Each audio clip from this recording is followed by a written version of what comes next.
Hello everyone, আজকে তোমাদেরকে একটা আলু চোরের গল্প বলি। কিচেনের মধ্যে আমি রান্না করছিলাম, হঠাৎ করে দেখি কি একজন ঢুকলো আর পাই পাই করে দৌড়িয়ে বেরোলো।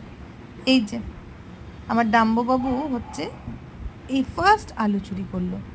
কোনো দিন আমি দেখিনি ওর আলু নিয়ে পালানো বা কিছু। আজকে দেখো কী রেগে গেছে, দিদিভাই মুখ থেকে কেড়ে নিয়েছে। আলুতে তো কত নোংরা থাকে বলো, কে ওকে বোঝাবে? কি দুষ্টু, আবার ওটাকে হাত দিয়ে দিয়ে বল মনে করেছে নাকি কে জানে। তোমাদের বাড়ির দুষ্টুগুলো কে কে এরকম আলো চুরি করে আমাকে কিন্তু কমেন্টে অবশ্যই জানাবে। আর ডাম্বোর ভিডিওগুলো যদি তোমাদের ভালো লাগে তাহলে কিন্তু অবশ্যই চ্যানেলটাকে সাবস্ক্রাইব করে আমাদের পাশে থেকো।